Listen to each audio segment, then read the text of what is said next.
Hello दोस्तों, नमस्कार। स्वागत है आप सभी का हमारे YouTube channel target with CGPSC and CG Vyapam में। दोस्तों, आज मैं आप सभी को कक्षा 12वीं का जो द्वितीय असाइनमेंट आया है, असाइनमेंट नंबर 2 विषय केमिस्ट्री, उसका क्वेश्चन कराने जा रहा हूं। तो जितने भी कक्षा 12वीं के बच्चे हैं जिन्हें असाइनमेंट ढूंढने में और लिखने में परेशानी हो रही है, उनके लिए यह वीडियो बहुत ही महत्वपूर्ण होने वाला है। तो दोस्तों, इस वीडियो को सभी 12वीं के बच्चों तक जरूर शेयर करें ताकि वो लोग आसानी से असाइनमेंट का सही मटेरियल प्राप्त कर सकें और अच्छे से लिख सकें। और साथ ही मैं इसको समझाते चलूँगा जिससे आपको असाइनमेंट के इन सवालों से संबंधित सभी डाउट क्लियर हो जाएंगे। तो आइए दोस्तों, देखते हैं दर निर्धारक पद। दोस्तों, पहला क्वेश्चन है आपका असाइनमेंट का, दर निर्धारक पद क्या है। ठीक है, तो दोस्तों, जटिल अभिक्रियाएं कई पदों में होती हैं। क्या जटिल अभिक्रियाएं कई पदों में होती हैं? इनमें से कुछ पद तीव्र तथा कुछ पद धीमे गति से होती हैं। कोई भी अभिक्रिया सबसे धीमे पद के पूर्ण हुए बिना पूरी नहीं हो सकती, अतः वह मंद पद ही अभिक्रिया का वेग या दर निर्धारक पद कहलाता है। समझ में आ गया होगा दोस्तों कि जो जटिल अभिक्रियाएं कई पदों में पूर्ण होती हैं और कोई भी अभिक्रिया सबसे मंद पद के पूर्ण हुए बिना नहीं हो सकती। तो जो सबसे मंद पद होता है किसी अभिक्रिया का, वही उसका दर निर्धारक पद होता है। ठीक है, इसका एग्जाम्पल देख लेते हैं। 4HBr, ठीक है, मतलब 4 अणु हाइड्रोजन ब्रोमाइड और 1 अणु ऑक्सीजन आपस में रिएक्शन करके 2 अणु जल और 2 अणु ब्रोमाइड बना देते हैं।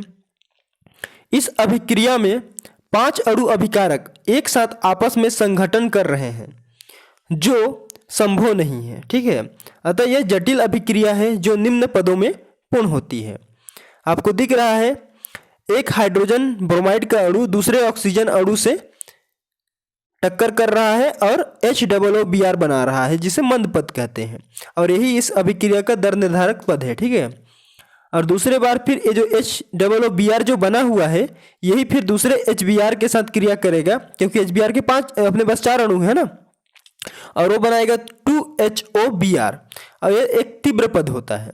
इसके बाद फिर अगले स्टेप में ये जो HOBr बना हुआ है वह एक और बचे हुए HBr के साथ क्रिया करेगा और जल अणु बना लेगा और Br2 हाइड्रोजन ब्रोमाइड बनाएगा। अब क्या करते हैं, समीकरण को चूंकि हमको संतुलित करना होता है, तो संतुलित करने के लिए हम क्या करते हैं, इसको 2 से गुणा कर देते हैं और समीकरण के जो विपरीत साइड के एलिमेंट होते हैं जो एक जैसे होते हैं लेफ्ट और राइट में, उनको काट देते हैं। तो आप देख रहे होंगे यहाँ HOOBr कैंसिल हो जा रहा है और HOBr भी दोनों साइड से कैंसिल हो जा रहा है। यहाँ 2 का गुणा है और यहाँ पे 2 HOBr है, मतलब ये भी HOBr 2 हो गया, तो कट गया है ना। अब इसके बाद 1 2 और इधर का 2, मतलब 4 HBr बच गए, उसको लिख दिए नीचे, और O2 बचा है उसको लिख दिए। फिर राइट साइड में आ जाइए, 2H2O + 2 Br2 ये लिख दिए, हो गया। अब आगे देखिए, समीकरण एक मंद पद है जो दर निर्धारक पद है, जिसकी आणविकता कितनी होती है दोस्तों, 2 होती है। ठीक है, एक HBr और एक ऑक्सीजन अणु, 2 आणविकता। और जान लीजिए आणविकता क्या होता है, थोड़ा सा ये एक्स्ट्रा चीज है, दर निर्धारक पद में आपको इसको लिखना नहीं है ना, यही तक लिखना है जहां तक बता दिया।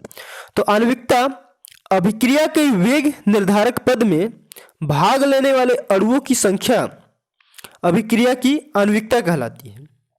क्या समझ में आया? अभिक्रिया के वेग निर्धारक पद में भाग लेने वाले जो अणु हैं उनकी संख्या अभिक्रिया की आणविकता कहलाती है। तो ये हो गया दोस्तों। अब अगला क्वेश्चन हम देखते हैं, मतलब प्रश्न नंबर पहला का दूसरा, ऊर्जा अवरोध क्या है, और चित्र बनाकर इसको आपको समझाना है। ठीक है, तो देखिए, ऊर्जा अवरोध अभिकारक के अणु आपस में टकराकर सकृत संकुल में तब तक परिवर्तित नहीं हो सकते जब तक उनमें इतनी ऊर्जा न हो जाए कि वे ऊर्जा अवरोध को पार कर सकें। ठीक है, जो अभिकारक के अणु होते हैं तो आपस में टकराकर सकृत मतलब जटिल संकुल तब तक नहीं बना सकते हैं, है ना, संकुल में तब तक परिवर्तित नहीं हो सकते या नहीं बना सकते जब तक उनमें इतनी ऊर्जा न हो जाए कि वे ऊर्जा अवरोध को पार कर सकें और उत्पाद में परिवर्तित हो सके। अभिकारक जब तक इस शिखर ऊर्जा अवरोध तक नहीं पहुंचते तब तक वे सक्रिय संकुल नहीं बना सकते तथा उत्पाद में परिवर्तित नहीं हो सकते हैं। यह ठीक उसी प्रकार है जैसे हम किसी पहाड़ी के शिखर पर पहुंचे बिना पहाड़ी के दूसरी ओर नहीं पहुंच सकते।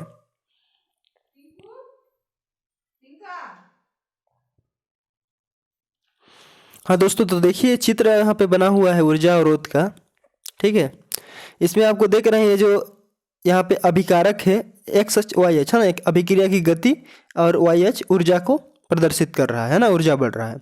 तो जो अभिकारक है वो ऊर्जा अवरोध तक पहुँचा, इसके बाद उत्पाद में परिवर्तित होकर इधर थोड़ा नीचे तक आ गया। ठीक है, इसको थोड़ा और नीचे भी खींच सकते हैं आप, थोड़ा सा कम नीचे है उत्पाद वाला। और ये जो सक्रिय ऊर्जा ई ए है ना, ये सक्रिय ऊर्जा कहलाती है। जो अधिकतम मैक्सिमम मतलब ऊर्जा अवरोध तक का जो डिस्टेंस होता है वह क्या है, उसका सक्रिय ऊर्जा कहलाता है। तो आगे देखिए, सक्रिय ऊर्जा बराबर होता है आपका देहली ऊर्जा माइनस अणुओं की न्यूनतम या आद्य अवस्था में ऊर्जा। ये एक्स्ट्रा चीज़ है, इसको नहीं लिखेंगे, इस क्या बोलते हैं असाइनमेंट में आपका। ठीक है, तो ओके, ये आपका 2 क्वेश्चन कंप्लीट हो गए प्रश्न नंबर पहला के। अब अगला बढ़ते हैं हम प्रश्न नंबर 2 की ओर। दोस्तों आपका प्रश्न नंबर 2 है, सिद्ध कीजिए कि शून्य कोटि की अभिक्रिया का अर्ध आयुकाल अभिकारक के प्रारंभिक सांद्रण के समानुपाती होता है। तो दोस्तों बहुत मेहनत करके इसको अच्छे से समझने लायक मैं बनाया हूँ। ठीक है, बुक में थोड़ा सा अटपटा दिया हुआ है, तो देखिएगा। शून्य कोटि की अभिक्रिया का जो अर्ध आयुकाल है, अर्ध आयुकाल पहले क्या होता है जान लीजिए। वह समय जिसमें किसी रासायनिक अभिक्रिया की आधी क्रिया पूर्ण हो जाती है उसे अर्ध आयुकाल कहते हैं। ठीक है, किसी रासायनिक अभिक्रिया की आधी क्रिया पूर्ण हो जाती है उसे अर्ध आयुकाल कहते हैं। अर्ध आयुकाल को हम टी हाफ से प्रदर्शित करते हैं। चूंकि शून्य कोटि अभिक्रिया का वेग स्थिरांक का जो व्यंजक है वो के नोट मतलब के बराबर एक्स अपान टी होता है। जो के नोट लिखा हुआ है मतलब के नीचे 0, वो शून्य कोटि अभिक्रिया को रिप्रेजेंट करता है। ओके, अब दोस्तों ये समीकरण 1 हो गया। अर्ध आयुकाल के लिए हम रखेंगे मानों को टी की जगह टी हाफ और एक्स बराबर ए बट्टे 2, क्योंकि जो ए है वो प्रारंभिक सांद्रण है अभिकारक का और अर्ध आयुकाल है उसमें आधी क्रिया पूर्ण हो गई है ना, तो उसके लिए आधा सांद्रण रख दिए ए बट्टे 2। अब इन दोनों मानों को हम इस समीकरण 1 में रख देंगे। समीकरण 1 में टी और एक्स के मानों को रखें तो के नोट बराबर ए अपान 2 बट्टे टी हाफ हो गया। अब देखिए ये जो है ना, ये एक्स अपान टी उसी की जगह पे मान रखा है ना, ए अपान 2 और टी हाफ। अब इसी को आगे स्टेप में हम लिखेंगे जो ए बट्टे 2, इसको मतलब थोड़ा गणित में चेंज कर दिए, मतलब ए बट्टे 2 टी हाफ हो गया। ठीक है, इतना आपको समझ में आता होगा। क्या करते हैं जब ऐसे 2 से अधिक बट्टा होता है मतलब बीच में ए बट्टे 2 बट्टे टी हाफ है तो टी के बट्टे में 1 कर लेंगे और इसको गुणा में चेंज करेंगे तो 1 ऊपर गुणा हो जाएगा ए के साथ और टी हाफ 2 के साथ आ गया। ठीक है, तो ए अपान 2 टी हाफ। अब इसको क्या करेंगे, टी के जगह के को, के की जगह टी को इंटरचेंज कर देते हैं आपस में हम यहाँ। ठीक है, मतलब कि गुणा को भाग में, भाग को गुणा में यहाँ पे ले जाते हैं। ठीक, तो ये हो गया टी हाफ बराबर ए अपान 2 के नोट, समीकरण 3। अब T half is proportional to A, मतलब कि जो अर्ध आयुकाल है वो अभिकारक के प्रारंभिक सांद्रण के समानुपाती है, इसी को हम लिख देते हैं। तो ये आपका आंसर कंप्लीट हो जाता है। जो ये समीकरण 4 है इससे स्पष्ट होता है कि शून्य कोटि की जो अभिक्रिया है वो अर्ध आयुकाल, शून्य कोटि अभिक्रिया का जो अर्ध आयुकाल है वो अभिकारक के प्रारंभिक सांद्रण या सांद्रता के समानुपाती होता है। ठीक, बस इतना लिख दीजिए, आपका ये आंसर कंप्लीट हो गया। ठीक है, ये क्वेश्चन नंबर 2 कंप्लीट। अब आते हैं हम क्वेश्चन नंबर 3 में। दोस्तों क्वेश्चन नंबर 3 आपसे पूछा है, एक प्रथम कोटि की अभिक्रिया का अर्ध आयुकाल 15 मिनट है। इस अभिक्रिया के 90% पूर्ण होने में लगने वाले समय की गणना कीजिए। ठीक है, 15 मिनट है क्या अभिक्रिया का अर्ध आयुकाल, तो अभिक्रिया के 90% पूर्ण होने में लगने वाले समय की गणना करना है आपको। तो दोस्तों आप मान लीजिए सबसे पहले कि एक अभिक्रियाकारक R उत्पाद P में परिवर्तित हो रहा है जिसका समय t बराबर 0, मतलब शुरुआत में 0 समय में अभिकारक का सांद्रण A है तो उत्पाद में परिवर्तन 0 हुआ है और कुछ समय पश्चात जब t मान लीजिए कोई भी समय है तो उस समय में जो अभिकारक का सांद्रण है वो घटकर x हो जाता है, a से घट जाता है x और उत्पाद में x परिवर्तित हो जाता है। ठीक है, तो इस कंडीशन में प्रश्नानुसार हमको दिया हुआ है टी हाफ 15 मतलब अर्ध आयुकाल 15 मिनट, और प्रथम कोटि की अभिक्रिया के लिए अर्ध आयुकाल का जो सूत्र है वो होता है दोस्तों टी हाफ बराबर 0.693 अपान के।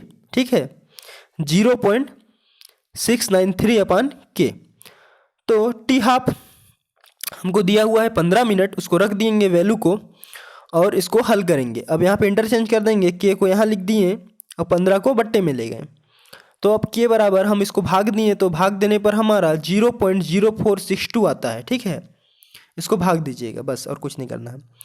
मिनट प्रति मिनट इसको पढ़ते हैं, है ना। प्रथम कोटि की अभिक्रिया का वेग स्थिरांक सूत्र। तो दोस्तों प्रथम कोटि की अभिक्रिया का जो वेग स्थिरांक का सूत्र है ये भी आपको पता होगा, आपने प्रथम कोटि अभिक्रिया पढ़ा होगा तो, और नहीं भी पढ़ा है तो याद कर लीजिए। ठीक है, k equal to 2.303 upon t log a upon a minus x. यहाँ पे बेस में 10 होता है दोस्तों, क्योंकि जो 2.303 है ये मल्टीप्लाई होता है तो लॉग का जो वैल्यू है वो बेस में 10 हो जाता है। यहाँ पे लॉग के नीचे आप 10 लिख सकते हैं, और ऐसे नेचुरल में ई रहता है।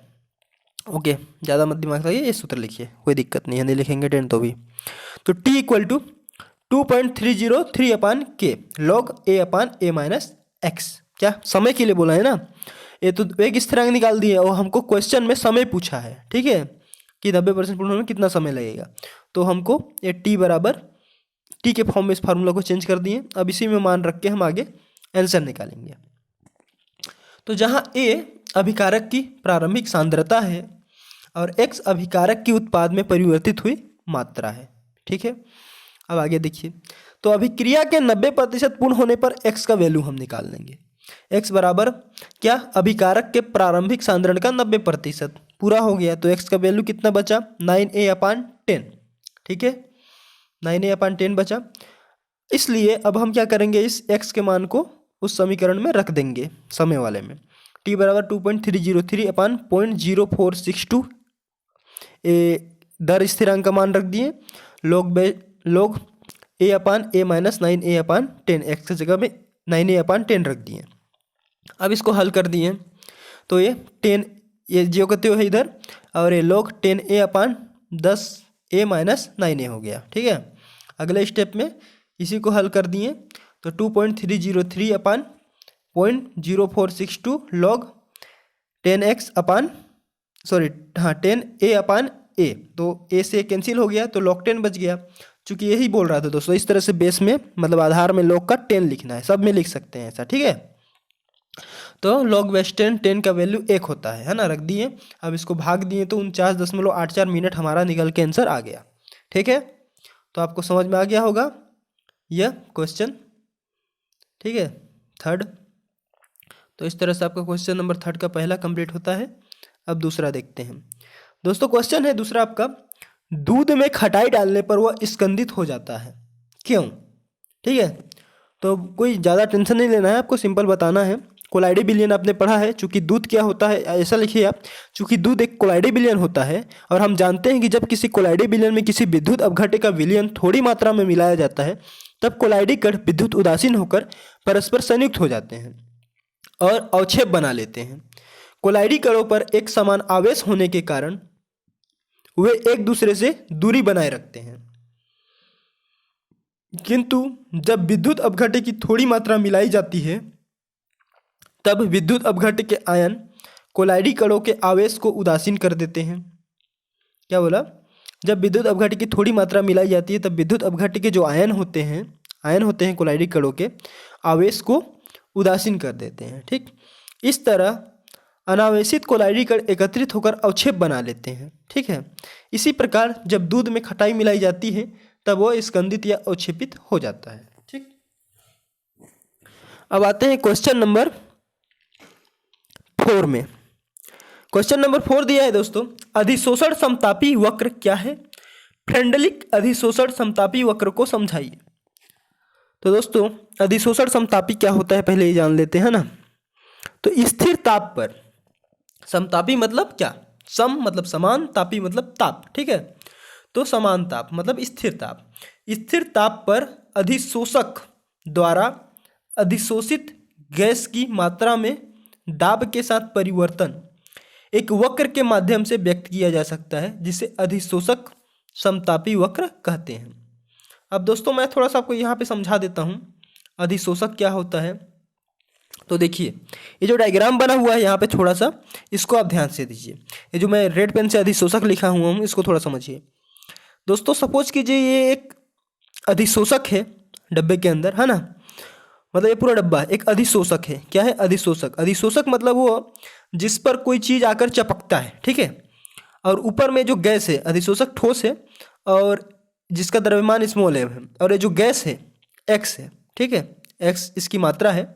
तो गैस जो है इस ठोस की सतह पर चिपका हुआ है, ठीक है। तो अधिशोषक जिस पर चिपकता है ना, या जो अवशोषित करता है चीज़ों को, और अधिशोषित जो आकर चिपकता है ना। एग्जाम्पल लीजिए कि ओस का, ओस किसी भी मेटल पे या किसी भी उपकरण में आपका चिपक जाता है ना, या कोई भी आप बाइक वगैरह भी खड़ा कर दिए यदि बाहर, तो देखते हैं ओस चिपक जाता है उसके ऊपर, है ना। तो जो ओस होता है वह अधिशोषित होता है, ठीक है। ओस क्या है? अधिशोषित है, और जो आपका बाइक है वो अधिशोषक है। इतनी बात आपको समझ में आ गई होगी, ठीक है। तो अब समझिएगा। हाँ, तो अधिशोषण समतापी क्या होता है? स्थिर ताप पर अधिशोषक द्वारा अधिशोषित गैस की मात्रा में दाब के साथ परिवर्तन एक वक्र के माध्यम से व्यक्त किया जाता है, जिसे हम अधिशोषण समतापी वक्र कहते हैं। ओके, बात समझ में आ गई। अब दोस्तों फ्रेंडलिक का अधिशोषण समतापी आपको लिखना है, ठीक है। तो दोस्तों मैं इसको दो तरीके से लिखा हूँ, आप एक तरीका लिखिए कोई भी। मैं मानूंगा आप ऊपर वाला जो ये लिखा हूँ ना इसको लिखिए, फ्रेंडलिक अधिशोषण समतापी हेडिंग डालिएगा, और ये जो ऊपर में लिखा हूँ यहाँ पे इसको लिखिएगा। ये भी अच्छा है, आपको ये वाला अच्छा लगे तो इसको भी लिख सकते हैं, आपकी मर्जी, ठीक है। बाकी मैं समझाता हूँ कैसे लिखना है आपको। फ्रेंडलिक नामक वैज्ञानिक ने अपने प्रयोगों द्वारा सन 1909 में स्थिर ताप पर, है ना, स्थिर ताप पर ठोस अधिशोषक द्वारा अधिशोषित गैस की मात्रा, है ना, ठोस अधिशोषक द्वारा अधिशोषित गैस की मात्रा बोले तो अधिशोषण की मात्रा और दाब के मध्य एक संबंध स्थापित किया, जो निम्न प्रकार है। संबंध है x/m प्रोपोर्शनल टू, मतलब अनुक्रमानुपाती p/1/n, या इसी को लिख सकते हैं 1/m बराबर k इंटू p/1/n, जहाँ जो x है वो अधिशोषित गैस का द्रव्यमान है, m अधिशोषण का द्रव्यमान है, और k व n जो है वो एक नियतांक होता है दोस्तों, और x/m अधिशोषण की मात्रा p दाब है। p क्या है? दाब है। इतना आप लिखिए। इसके बाद आप सीधा इनकी तीन अवस्थाओं पे आ जाइएगा, निम्न दाब पर, उच्च दाब पर और मध्यम दाब पर। फिर इसको आगे निकालेंगे व्यंजक, ठीक है। वो तो उनका संबंध दिया हुआ है, उसको निकाला कैसे है ये भी समझेंगे हम, और इसको पूरा आपको समझाना है बुक में, असाइनमेंट में अपने। और या तो फिर आप शुरुआत में इसको भी लिख सकते हैं कि सन 1909 में प्रयोगों पर आधारित एक समीकरण दिया, इसका कोई गणितीय आधार फ्रेंडलिक ने नहीं दिया था। यह पाया गया कि कम दाब पर अधिशोषण की मात्रा दाब के समानुपाती होती है। उसके प्रयोगों के आधार पर उसने पाया था कि कम दाब पर जो अधिशोषण की मात्रा है वो दाब के समानुपाती होती है, किंतु उच्च दाब पर अधिशोषण की मात्रा जो है वो दाब पर निर्भर नहीं करती है। अब कैसे निर्भर नहीं करती है जानने के लिए हम इसके 3 स्टेप को जानेंगे। तो पहला देखिए, यदि m ग्राम अधिशोषक पर अधिशोषित होने वाले गैस x ग्राम हो, तो संबंध पता है आपको, x/m is proportional to p⁴ या x/m बराबर k p⁴, ये एक समीकरण है, ठीक। अब इसमें मात्रा वही सब, x/m अधिशोषण की मात्रा, p दाब, xn अनियतांक है। बात समझ में आ गई आपको। अब देखिए पहला कंडीशन, निम्न दाब पर। निम्न दाब पर क्या होता है दोस्तों, ये जो घात में 1/n है उसका वैल्यू 1 होता है। क्या होता है? 1 होता है ना। निम्न दाब पर 1/n बराबर 1 लिखिए आप, इसलिए x/m is proportional to p⁴ घात में है, तो 1/n, n का मान 1 रखिएगा तो 1 ही आएगा। तो x/m बराबर kp, k क्या है? स्थिरांक या नियतांक है। समझ गए? ये समीकरण आ गया। अब उच्च दाब पर निकालिए। तो उच्च दाब पर क्या होता है जो दोस्तों, उच्च दाब मतलब अनंत दाब। जब 1/n के जगह में अनंत रख देंगे तो उसका मान होता है 1/0, ऊपर जाके 0 हो जाता है वो। तो उच्च दाब पर 1/n बराबर 0, एक्स बटे m is proportional to p to the power 0 हो गया, और पी के घात 0 का मान हो जाता है 1, तो इसलिए एक्स बटे एम बराबर के पी के घात 0 और बराबर में हम लिख दिए के, क्योंकि पी के घात 0 मतलब 1 हो गया उसका वैल्यू। और यह क्या है, एक नियत है। अब मध्यम दाब पर देखते हैं। मध्यम दाब पर क्या होता है दोस्तों, जो 1/n का मान है वो 1 और 0 के मध्य होता है। क्या होता है, 1 और 0 के मध्य होता है, ठीक है। सॉरी, n का जो मान है वो 1 से बड़ा होता है, लेकिन 1/n का जो मान है वो 1 और 0 के मध्य होता है, ठीक है ना, बिल्कुल सही।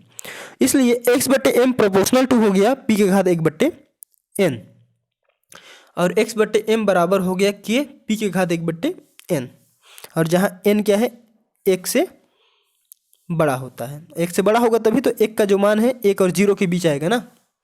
अब अगर 1 से बड़ा, 1 से छोटा हो जाता है n का मान, तो ज़्यादा हो जाता है 1 से। बात समझ में आ रही है? तो दोस्तों ये जो हम समीकरण 3 निकाले हैं, ठीक, इसी को फ्रेडरिक का अधिशोषण समतापी व्यंजक कहते हैं, जहाँ k क्या है, अधिशोषण स्थिरांक है, और समीकरण 3 में लघुगणक लेके हम इसको आगे सॉल्व करते हैं। उससे पहले मैं आपको इसका डायग्राम दिखा दे रहा हूँ। जो 3 कंडीशन अभी हमने जो देखा उसको हम रिप्रेजेंट कर देंगे इस ग्राफ में। आप x अक्ष और y अक्ष का एक खींचिए और इसमें एक सीधा लाइन यहाँ तक खींचिए, इसके बाद थोड़ा सा इसको कर्व कीजिए और फिर इधर सीधा एक्स अक्ष के डायरेक्शन में कर दीजिए। क्योंकि क्या होता है दोस्तों, जो अधिशोषण की मात्रा x/m और दाब p के मध्य जब हम ग्राफ बनाते हैं तो सबसे शुरू में क्या होता है, एक सीधा वक्र प्राप्त होता है, ठीक है, सीधी रेखा प्राप्त होती है, x/m बराबर kp जो संतुष्ट होता है। इसके बाद संतृप्त दाब पर, है ना, क्या होता है, फिर जो x/m है वो kp के घात 1/n के बराबर हो जाता है उस कंडीशन में। इसके बाद तीसरी कंडीशन, उच्च दाब जब बढ़ा देते हैं तो एक नियतांक के बराबर आ जाता है अधिशोषण की मात्रा, है ना, मतलब अधिशोषण होता ही नहीं है फिर, ठीक है। शुरू में क्या होता है, इमेजिन कीजिए आप थोड़ा सा, एक पात्र है, उसमें ठोस पदार्थ रखा हुआ है, उसके ऊपर दाब लगा रहे हैं, है ना, गैस भी भरा हुआ है उसमें और दाब लगा रहे हैं। तो दोस्तों शुरू में क्या होता है, जैसे जैसे हम दाब बढ़ाते जाते हैं तो उसमें अधिशोषण अधिक होने लगता है, उसमें जो कण है अधिशोषित पदार्थ के अधिशोषक पर वो तीव्र गति से होने लगते हैं। जितना दाब बढ़ाते हैं उतना ज़्यादा बढ़ता है, तो इसी को बोलते हैं अनुक्रमानुपाती। लेकिन जैसे जैसे हम जब अधिशोषण अधिक होने लगता है और दाब और अधिक बढ़ाते जाते हैं, है ना, तो थोड़ा कम होने लगता है अधिशोषण। क्या होने लगता है, थोड़ा कम होने लगता है। और अंत में जब बहुत ज़्यादा दाब हम बढ़ा देते हैं, मतलब ये संतृप्त दाब से अधिक दाब बढ़ाने लगते हैं, तो फिर उस कंडीशन में क्या होने लगता है दोस्तों, दाब बढ़ाने पर अधिशोषण तो होता है, लेकिन जो पहले जो कण चिपके रहते हैं वो क्या होते हैं, हटने लगते हैं, ठीक है। मतलब अधिशोषण होता है और अधिशोषित जो कण है वो फिर अलग से निकल जाते हैं, उत्क्रमणीय अवस्था आ जाती है वहाँ पे, ठीक है, उत्क्रमणीय अवस्था आ जाती है, मतलब कण चिपकते हैं हटते हैं, चिपकते हैं हटते हैं, ऐसी कंडीशन आ जाती है।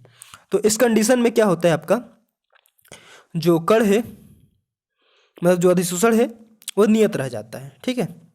तो ये कंडीशन है x/m बराबर के नियतांक। ये तीनों कंडीशन में मैंने यहाँ पे दर्शा दिया है ना। ये p पहले एकदम कोने पे, फिर दूसरा कंडीशन PS जहाँ लिखा हूँ वहाँ पे मध्य वाला, और थर्ड कंडीशन जहाँ पे p का तीर है वहाँ वाला में, ठीक है। तो k अधिशोषण स्थिरांक समीकरण 3 का लघुगणक लेने पर log x/m बराबर log k p के घात 1/n, इसको हल करेंगे तो log x/m बराबर log k plus log p के घात 1/n, ये लघुगणक का फॉर्मूले से हुआ है ना, इनटू में प्लस का फार्मूला लग जाता है। अब ये जो अगले स्टेप में सिर्फ log p के घात 1/n को हल किए हैं तो 1/n कहाँ आ जाता है, उसके पीछे लग जाता है log p के, है ना। ये फार्मूला है सब लघुगणक का, उस फार्मूले के बेस पे सब होता है। तो सरल रेखा का समीकरण दोस्तों, ये जो समीकरण 4 आपको मिला है, log x/m बराबर log k plus 1/n log p, यह एक सरल रेखा के समीकरण y बराबर mx प्लस c के जैसा है, जिसे हम y बराबर c प्लस mx लिख सकते हैं समीकरण, सरल रेखा के समीकरण को इससे तुलना करने के लिए। तो समीकरण 4, इसको समीकरण 5 लिख के आप लिख लीजिए। समीकरण 4 5 की तुलना करने पर तो y बराबर हो जाएगा log x/m, फिर c बराबर हो जाएगा आपका log k, और m बराबर 1/n और x बराबर हो जाएगा log p। अब इसी को आधार लेके हम एक ग्राफ खींचेंगे, इसी को अधिशोषण समतापी वक्र कहते हैं। फ्रेंडलिप का जो अधिशोषण समतापी वक्र खींचने के लिए बोलेगा दोस्तों, तो यही डायग्राम आपको बनाना होता है, ठीक है। तो ये x डायरेक्शन में log p और y डायरेक्शन में log x/m अधिशोषण की मात्रा वाला। और ये जो जहाँ से अंतःखंड काटते हैं ये, है ना, मतलब ये जो सीधी रेखा हम खींचे हैं ऊपर की ओर, ये उसके नीचे ये जो सर्पाकार कोष्ठक के बाद log k लिखा हूँ, ये अंतःखंड है ना, यहाँ पे बिंदु C रहता है। इसके बाद ये जो सीधी रेखा है उसमें प्रवणता या ढाल बोलते हैं 1/n, जिसको m से भी रिप्रेजेंट करते थे सरल रेखा में, यहाँ पे 1/n से रिप्रेजेंट करेगा आपका जो अधिशोषण समतापी में जो 1/n है वो। तो इतनी बात समझ में आ गई आपको। अब दोस्तों ये तो हो गया ठोस के लिए। अब द्रव या विलयन के लिए अधिशोषण के लिए फ्रेंडलिप का अधिशोषण समतापी वक्र देखते हैं, ठीक है। मतलब जो फ्रेंडलिप है उन्होंने विलयन के लिए भी अधिशोषण समतापी को समझाया है, जिसमें क्या होता है दोस्तों, जब विलयन में विलेय के सांद्रण पर निर्भर करता है। जो विलयन से अधिशोषण की मात्रा है वो विलयन में विलेय के सांद्रण पर निर्भर करता है, ठीक है। विलयन में अधिशोषण की जो मात्रा है वह विलयन में विलेय के सांद्रण पर निर्भर करता है, जिसका संबंध उन्होंने दिया है x/m बराबर k c⁴ बस चेंज किया हुआ है, p के जगह में c लग गया है।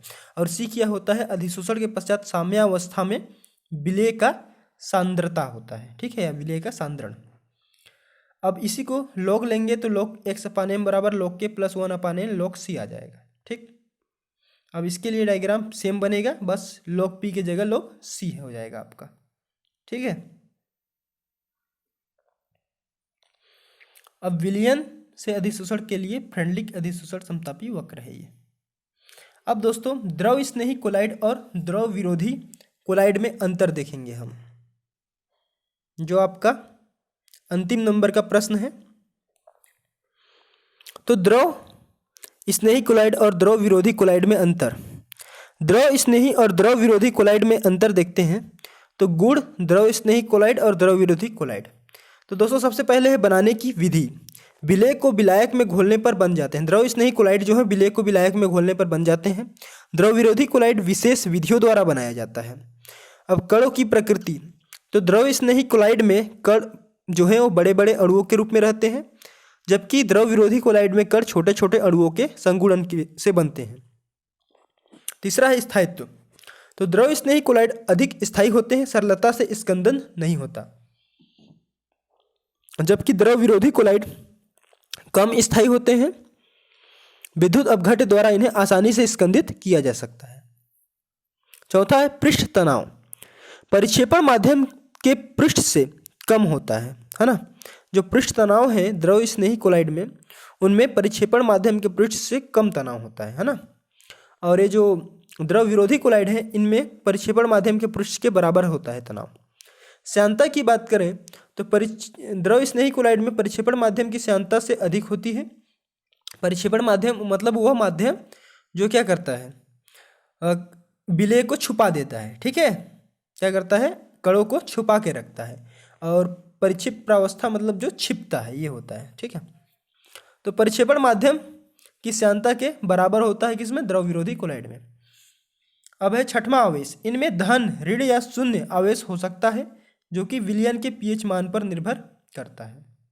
तो द्रव स्नेही कोलाइड क्या हो सकता है दोस्तों, धन ऋण या शून्य आवेश हो सकता है, जो विलयन के पीएच मान पर निर्भर करेगा, जबकि द्रव विरोधी कोलाइड धन या ऋण आवेश होता है मात्र। और सातवां है आपका दृश्यता। तो दोस्तों अति सूक्ष्मदर्शी से सरलता से दिखाई नहीं पड़ते हैं द्रव स्नेही कोलाइड, जबकि द्रव विरोधी कोलाइड अति सूक्ष्मदर्शी से सरलता से दिखाई दे देते हैं। विद्युत क्षेत्र प्रभाव की बात करें तो इनके कण दोनों दिशाओं में अभिगमन कर सकते हैं, कभी कभी विद्युत गमन नहीं भी करते हैं, ठीक है, जबकि द्रव विरोधी कोलाइड इनके कण केवल एक ही दिशा में गमन कर सकते हैं। प्रकृति की बात करें तो जो आपका कोलाइडी द्रव स्नेही कोलाइड है वो उत्क्रमणीय होता है। एक बार अवक्षेपित होने के बाद भी परिक्षेपण माध्यम के साथ हिलाने पर पुनः कोलाइडी अवस्था में आ जाते हैं, जबकि द्रव विरोधी कोलाइड अनुत्क्रमणीय होते हैं। एक बार अवक्षेपित होने के बाद भी पुनः कोलाइडी अवस्था में आसानी से नहीं लाया जा सकता।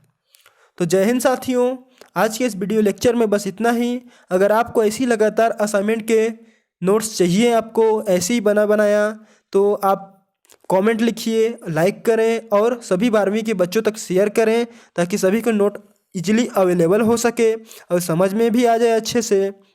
मैं उम्मीद करता हूँ कि मैं आपको समझाने में काफ़ी हद तक सफल हुआ हूँगा, कि आप सभी को असाइनमेंट के सारे सवाल अच्छे से समझ में भी आए होंगे और आपको एक अच्छा मटेरियल भी मिला होगा।